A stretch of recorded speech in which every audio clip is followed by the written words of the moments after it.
આપો, પીડિતાને ન્યાય આપો, ન્યાય આપો, ન્યાય આપો, પીડિતાને ન્યાય આપો, ન્યાય આપો, ન્યાય આપો, પીડિતાને ન્યાય આપો, ફાંસી આપો, ફાંસી આપો, આરોપીને ફાંસી આપો, ફાંસી આપો, ફાંસી આપો, આરોપીને ફાંસી આપો, ફાંસી આપો, ફાંસી આપો, આરોપીને ફાંસી આપો, ફાંસી આપો, ફાંસી આપો, આરોપીને ફાંસી આપો, ફાંસી આપો, ફાંસી આપો, ફાંસી આપો, ફાંસી આપો, ન્યાય આપો, ન્યાય આપો, ન્યાય આપો, ન્યાય આપો, ન્યાય આપો, ન્યાય આપો, ન્યાય આપો, ન્યાય આપો, ન્યાય આપો, ન્યાય આપો,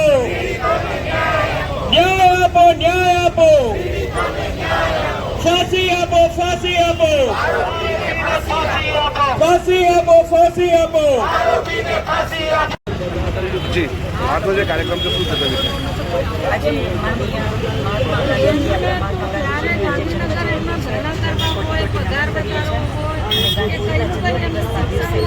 ગાંધીજીએ આપણને બતાવ્યું છે ને તમારે અવાજ ઉઠાવવા માટે થઈ અને તમે આંદોલન તમારો અવાજ ના દબાઈ જાય અને તમારો અવાજને સરકાર સુધી પહોંચાડવી હોય તો તમારે આંદોલન કરવું પડશે અને આ પેરી મુંડેની જે સરકાર છે તેના સુધી અવાજ પહોંચાડવા માટે થઈને આજે અમે એ 6 વર્ષની દીકરીને ન્યાય અપાવવા માટે ધરણા પ્રોગ્રામ રાખા છે અને અમે ઈચ્છી રહ્યા છીએ કે 6 વર્ષની દીકરીનું શું એ 6 વર્ષની દીકરીને કદાચ એના મમ્મીએ શીખવાડ્યું હશે કે કોઈ તને આવો ભેટ ટચ કરે તો તારે કિસ્સો પાડે જ્યારે એ દીકરીને જે શીખવાડી હશે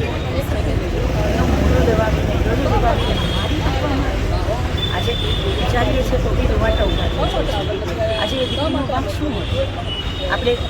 એવું કહેતા હોય કે દીકરીને ભણાવી ગણાવીને હોશિયાર બનાવીએ એ ગામડામાં છેવાડાના ઘરમાં રહેતી દીકરીને સ્કૂલે એટલી દૂર હોવા છતાં પણ એના મમ્મી પપ્પા એને ભણાવતા હતા કે સ્કૂલે જાય ભણે હોશિયાર બને મારી એમની સ્કૂલનો આચાર્ય કે જે આરએસએસ અને બીએસપી અને ભારતીય જનતા પાર્ટીમાં ટ્રેનિંગ લઈને આવેલું છે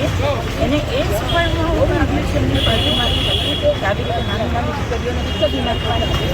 વિચાર તો કરો આપણે મા બાપ જોઈએ આપણા ગુરુને માન આપતા હોઈએ છીએ આપણા મા બાપ જોઈએ આપણે ગુરુને માનતા હોઈએ છીએ નાનપણથી એવું શીખવાડવામાં આવે છે ગુરુ છે એ આપણા મા બાપ સમાન છે ઘરમાં માતા પિતા શીખવાડે અને સ્કૂલમાં ગુરુ છે એ શીખવાડે અને એ ગુરુ આવું કરે છે ત્યારે તમામ શિક્ષણ જગતના શિક્ષકોને લાંછન લાગે છે એવું આ કામ કરે છે અને આજે અહીંયા આવ્યા પછી મને ખબર પડી દાહોદ એ સ્કૂલમાં તો એ દીકરી માટે મૌન વ્રત પણ કરવામાં નથી આવ્યું કે અડધો દિવસ માટે પણ એ સ્કૂલને બંધ રાખવામાં નથી આવી અને એ શિક્ષકોને કાંઈ પણ બોલવાની મનાઈ કરી દેવામાં આવી છે આ આપણી આઝાદી છે આ ફ્રીડમ છે આના માટે થઈને ગાંધીજીએ લડત લડી હતી અંગ્રેજોની સામે આ દેશને આઝાદ કર્યો છે ગાંધીજીએ આ દેશને બોલવાનો હક અપાવ્યો છે આ મહિલાઓને બહાર આવી અને એજ્યુકેશનનો હક ગાંધીજીએ અપાવ્યો છે અને કોંગ્રેસે એની કમાન પર થઈ છે અને આજે એટલે જ કોંગ્રેસમાં સ્ત્રીઓને માન સન્માન આપવામાં આવે છે અને આજે દાહોદમાં એ 6 વર્ષની દીકરીનો જે પીખી નાખી છે એના માટે 12 દિવસના રિમાન્ડની શું જરૂર હતી જ્યારે કાચ જેવું સત્ય સામે છે ત્યારે 12 દિવસના રિમાન્ડની શું જરૂર હતી હું તો હર્ષભાઈ સંઘવીને અને ગુજરાતના મુખ્યમંત્રીને કહેવા માંગુ છું કે ગુજરાતના મુખ્યમંત્રીજી આપને તો મૃદુ અને સંવેદનાવાળા મુખ્યમંત્રી કહેવામાં આવે છે તો આજે આપની સંવેદના ક્યાં છે આજે આપના એ મૃદુ શબ્દો ક્યાં છે 6 વર્ષની બાળકી માટે થઈ જાય અને હું આપણા ગૃહમંત્રીને પણ કહેવા માંગુ છું કે તમે ઓલવેઝ ટીવી ઉપર આવીને કહેતા હોય છે કે કોઈ ચમરબંધીને છોડવામાં નહીં આવે તો આ ચમરબંધીને જ્યારે કાચ જેવું સત્ય છે તો 12 દિવસના રિમાન્ડ શા માટે કેમ એને એવી કોઈ સજા કરી અને ગુજરાતની અંદર દાખલો નથી બેસાડવામાં આવતો જે ગુજરાતની ગરિમાને લાંછન લગાવે છે આજે કેવા અમે લોકો માંગ કરી રહ્યા છે ફોરેન્સિક રિપોર્ટ જે એઝ ઇટ ઇઝ હોય એ દીકરીના એવા જ આવવા જોઈએ એ દીકરી સાથે જે કૃત્ય થયા છે એ ફોરેન્સિક લેબમાં આવવા જોઈએ જે એમના સરકારી વકીલ છે એમણે પણ આ દીકરી માટે થોડી સંવેદના રાખવી જોઈએ અને ખોટી નટ જેવાની સજા આપશે એને એક પણ ફાંસીના માજડે ચડાવશે તો કદાચ આ ગુજરાતની અંદર જે અત્યારે બેફામ બળાત્કારની ઘટનાઓ ઘટી રહી છે એમાં હવે કોઈ બળાત્કારી હશે તો એના રૂવાટા કાપવામાં આવશે તો એક દાખલો તો બેસાડ અમારે આજે 15 દિવસે આવીને પણ આંદોલન કરવું પડે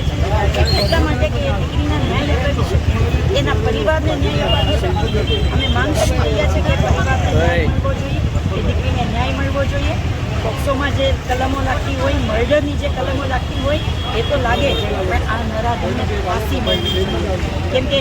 આ આપણે રામાયણ અને મહાભારત જેવા ગ્રંથમાંથી શીખતા આવ્યા છે આપણને કે સીતાજીનું ખાલી એક અપમાન રાવણે કર્યું હતું તો રામ ભગવાનના દૂત તરીકે હનુમાનજી ત્યાં ગયા અને લંકાને સળગાવી દીધી. આપણે મહાભારતના શીખ્યું. ભાજપમાં ઘણા લોકો હશે કે જે ભીષ્મ પિતામહની જેમ કદાચ કાંઈ કરી નહીં શકતા હોય, બોલી નહીં શકતા હોય અને ચૂપ હશે. ઘણા લોકો એવા હશે દ્રોણાચાર્ય જેવા કે જેમને બોલવાનો અધિકાર નહીં હોય અને ના ઈચ્છવા છતાં પણ જોવું પડતું હશે.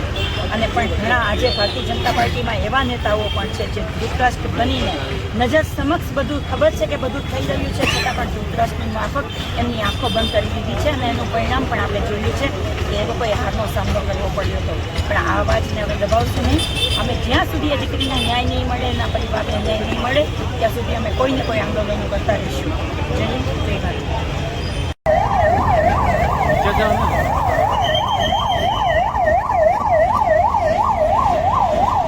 Hello hello hello hello. ન્યાય આપો, ન્યાય આપો, ન્યાય આપો, ન્યાય આપો, ન્યાય આપો, ન્યાય આપો, ન્યાય આપો, ન્યાય આપો, ન્યાય આપો,